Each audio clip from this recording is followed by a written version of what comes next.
పెళ్ళైనా పండగైనా వేడుక ఏదైనా పట్టుచీరల ప్రత్యేక వేదిక వారాహి సిల్క్స్.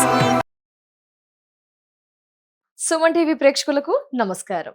మీనరాశి వారికి ఆగస్టు 6 నుంచి 15వ తారీఖు వరకు ఎలా ఉండబోతుంది రాశి వివరణ పరిహారం, అలాగే మీనరాశి వారిపై సూర్యగ్రహణ ప్రభావం ఉంటుందా, ఈ వివరణ అంతా కూడా తెలియజేయడానికి ప్రస్తుతం మనతో పాటు ఉన్నారు ప్రముఖ జ్యోతిష్యులు బ్రహ్మశ్రీ నందిపట్ల గురువు గారు. వారితో మాట్లాడతాం. గురుగారు నమస్కారం. గురుగారు వాగర్థవివ సంపృక్తౌ వాగర్థ ప్రతిపత్తయే జగతః పితరౌ వందే పార్వతీ పరమేశ్వరౌ. ఆదిత్యాయ చ సోమాయ మంగళాయ బుధాయ చ గురు శుక్ర శనిభ్యశ్చ రాహవే కేతవే నమః. శృంగేరి జగద్గురు పీఠాధిపతులకి, కంచి పీఠాధిపతులకి నమస్కారములు తెలియచేసుకుంటూ కార్యక్రమాన్ని ప్రారంభిద్దాం. గురుగారు, మరి మీనరాశి వారికి ఆగస్టు 6 నుంచి 15వ తారీఖు వరకు ఎలా ఉండబోతుంది గురుగారు? ప్రధానంగా ఈ యొక్క మీనరాశిలో జన్మించినటువంటి వారికి గమనించుకున్నట్లయితే ఉద్యోగ సంబంధమైన విషయాల్లో ఉన్నటువంటి వాళ్ళకి ఇంకొక నెల వరకు ఆగక తప్పదమ్మా. అంటే మంచి ఉద్యోగం లభించాలి, ప్రమోషన్స్ కోసం ఎదురు చూస్తుంటుంటారు, నిరుద్యోగస్తులు ఉంటారు, మంచి ఉద్యోగం కోసం ఇంకొక నెల వరకు ఆగక తప్పదు. ఇది ప్రధానంగా చెప్పవచ్చు. అయితే ఇంకా గమనించాల్సింది ఏంటంటే తెలివి, బుద్ధి, ఆలోచనతో చేసే పనులు కొన్ని ఉంటాయి, వ్యాపారాలు ఉంటాయి, ఉద్యోగాలు ఉంటాయి. అటువంటి వాళ్ళు జాగ్రత్త పడాలి. అంటే ఫైనాన్స్ రంగంలో, ఉదాహరణకి ఫైనాన్స్ రంగంలో ఉన్న వాళ్ళు, స్టాక్స్ లో ఇన్వెస్ట్మెంట్ చేసేవాళ్ళు ఆచితూచి స్పందించి పెట్టుబడి పెడితే మంచిది, లేకపోతే చాలా మటుకు నష్టం. ఉద్యోగం సంబంధించిన దాంట్లో చెప్తే సాఫ్ట్వేర్ రంగంలో ఉన్నటువంటి వాళ్ళు ఇచ్చిన టాస్క్ కంటే కూడా ఎక్కువ సమయం తీసుకోవాల్సిన పరిస్థితి వస్తుంది. అనుకున్నది ఇంప్లిమెంట్ చేయలేకపోతారు. సమస్య కాస్త సాఫ్ట్వేర్ రంగంలో ఉన్న వాళ్ళకి ఏర్పడబోతుందని చెప్పవచ్చు. ఇక గమనించుకున్నట్లయితే దైవ బలం ఉందమ్మా ఈ యొక్క మీన రాశిలో జన్మించినటువంటి వారికి.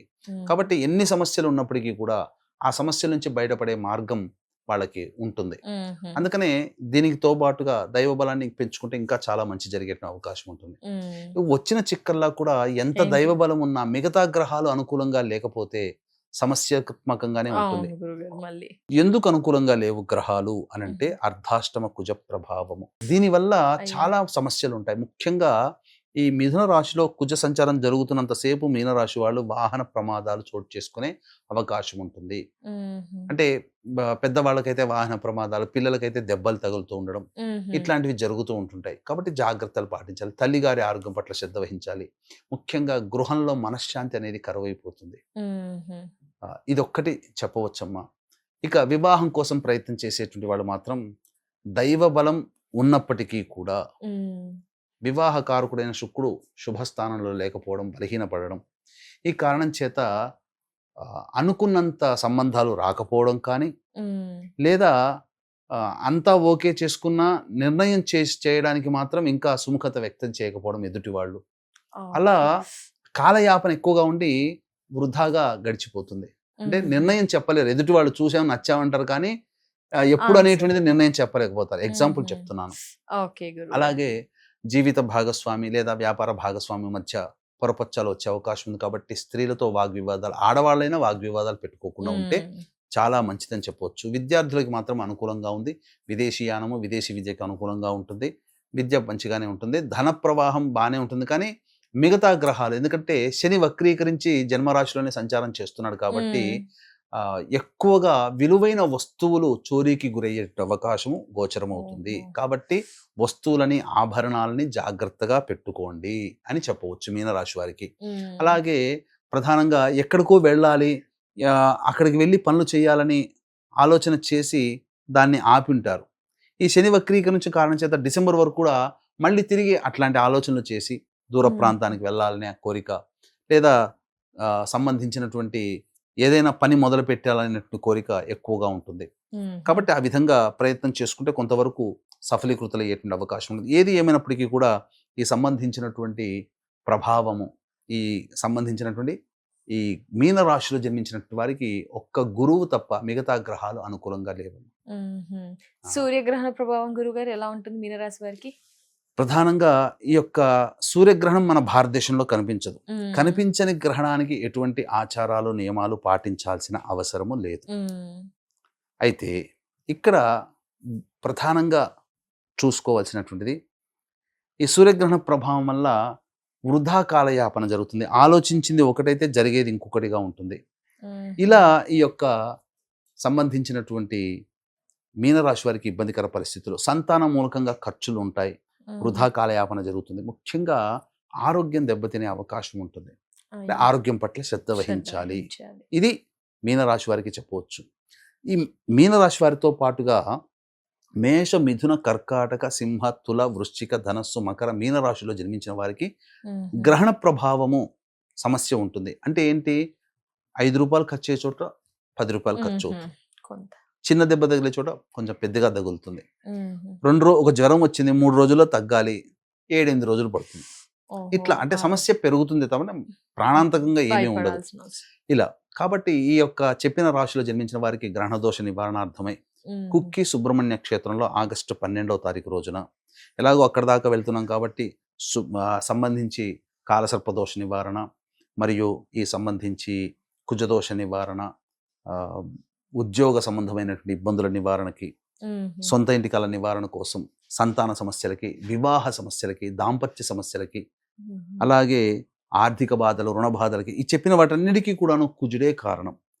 కాబట్టి ఈ యొక్క దోష నివారణ పూజలు, హోమాలు జరిపించడం. శని వక్రీకరించి ఉండి 12 రాశుల వారికి ఇబ్బందికర పరిస్థితులు ప్రస్తుతం డిసెంబర్ వరకు ఉంటాయి. కాబట్టి ఈ శని దోష నివారణ పూజలు, హోమాలు జరిపించి పూజ చేసిన కరుంగలి మాల ఇవ్వడం జరుగుతుంది. అవకాశం ఉన్నటువంటి వాళ్ళు స్క్రీన్పై కనిపిస్తున్న నెంబర్కి 12వ తారీఖు రాత్రి 8 గంటల లోపల కాల్ చేసి గోత్రనామాదులు నమోదు చేసుకోవచ్చు. ఓకే గురుగారు, మరి మీనరాశి వారికి ఆగస్టు 6 నుంచి 15వ తారీఖు వరకు ఆదాయ, వ్యయం, మానసిక స్థితి ఎలా ఉండబోతుంది తెలియజేయరా గురుగారు? 6వ తారీఖు రోజున కుటుంబ పరంగా సమస్యలు ఉంటాయి, కుటుంబ సభ్యులతో వాగ్వివాదాలు ఉంటాయి, మనస్సు ప్రశాంతంగా ఉండదు, ఖర్చులు అధికంగా ఉంటాయి, ఏదో ఒక వెలతి అనేది ఉంటుందమ్మా. ఇక 7, 8 ఈ తేదీల్లో మాత్రం అందరూ సహాయ సహకారాలతో పనులని పూర్తి చేసుకుంటారు, ఆదాయం బాగుంటుంది, సంతోషంగా ఉంటారు, సోదర సోదరీమణులు, పాత మిత్రులను కలుసుకుంటారని చెప్పొచ్చు. ఇక 9, 10 తేదీలో మాత్రం వాహనాన్ని నడిపేటప్పుడు జాగ్రత్తలు పాటించాలి, తల్లిగారి ఆరోగ్యం పట్ల శ్రద్ధ వహించాలి, ఇంకా ప్రధానంగా విలువైన వస్తువులు చోరికి గురయ్యేటువంటి అవకాశం ఉంటుంది, గృహ మరమ్మతులకి, వాహన మరమ్మతులకి ఖర్చులు అధికంగా ఉంటాయి, సంతోషంగా ఉండలేరు. 11, 12, 13 తేదీలో మాత్రం ఆరోగ్యం పట్ల శ్రద్ధ వహించాలి, జ్వరపీడితులయ్యే అవకాశం ఉంటుంది, వృధా కాలయాపన చేస్తారు, ఏ పని ముందుకు సాగదు, ఖర్చులు కూడా అధికంగా ఉంటాయని చెప్పవచ్చు. 14, 15 తారీఖు మాత్రం అన్ని విధాలుగా బాగుంటుంది, సంతోషకరమైన జీవితాన్ని పొందుతారు, రాని బాకీలు వసూలవుతాయి, ఖర్చుకు మించిన ఆదాయం లభించడం ద్వారా అన్ని రకాలుగా సమస్యల్ని పరిష్కరించుకోగలుగుతారు, విందులు వినోదాలు కుటుంబ సభ్యులతో ఆనందంగా ఉంటారని చెప్పవచ్చు. ఏం పరిహారాలు తెలియజేస్తారా గురుగారు? మీనరాశి వారు ఏం పాటించాలి? మీనరాశి వారు ప్రతిరోజు కూడాను నవగ్రహాల చుట్టూ శివాయ నమః అంటూ 27 ప్రదక్షిణలు చేయడం, కాలసర్పదోషం ప్రభావంలో ఎక్కువగా ఉంది కాబట్టి కాలభైరవాష్టక పారాయణము, అలాగే లక్ష్మీ అమ్మవారి దేవాలయ సందర్శనం చేసుకుంటూ ఉంటే చాలా మటుకు సమస్యలు తగ్గుముఖం పడతాయి. ఎలాగో ఈ యొక్క మేష, మిథున, కర్కాటక, సింహ, తుల, వృశ్చిక, ధనస్సు, మకర, మీన రాశుల్లో జన్మించినటువంటి వారికి గ్రహణ దోష ప్రభావం ఉంది కాబట్టి కుక్కి సుబ్రహ్మణ్య క్షేత్రంలో గ్రహణ దోష నివారణ, కాలసర్పదోష నివారణ, కుజదోష నివారణ, వివాహ దోష నివారణలు, అనారోగ్య సమస్యలు, రాని బాకీలు, సొంత ఇంటి కల, ఆర్థిక బాధలు, రుణ బాధలు, అలాగే దాంపత్య సమస్యలు, ఇవన్నిటికీ కుజుడే కారణం. కాబట్టి ఆ యొక్క సంబంధించినటువంటి దోష నివారణ పూజలు, శని 12 రాశుల వారికి ఇబ్బందికర పరిస్థితి కాబట్టి శని దోష నివారణ పూజలు, హోమాలు జరిపించి కరుంగలి మాల ఇవ్వడం జరుగుతుంది. 12వ తారీఖు రాత్రి 8 గంటల లోపల గోత్రనామాదులు నమోదు చేసుకోవచ్చు. తప్పకుండా గురుగారు, ధన్యవాదాలు, నమస్కారం. సర్వం శ్రీ ఉమామహేశ్వర పరబ్రహ్మార్పణమస్తు. సో చూసారు కదా, మీనరాశి వారి రాశి వివరణ తెలియజేశారు. పరిహారాలు కూడా పాటించండి, మెరుగైన ఫలితాలని పొందండి. అలాగే గురువు గారి ఆధ్వర్యంలో ఆగస్టు 12 సూర్యగ్రహణం సందర్భంగా కుక్కి సుబ్రహ్మణ్య క్షేత్రంలో క్రతువుల్లో మీ గోత్రనామాదుల్ని నమోదు చేసుకోవాలి అనుకుంటున్నారా? స్క్రీన్ పై నెంబర్ కనిపిస్తుందండి, కాల్ చేసేయండి. నమస్కారం.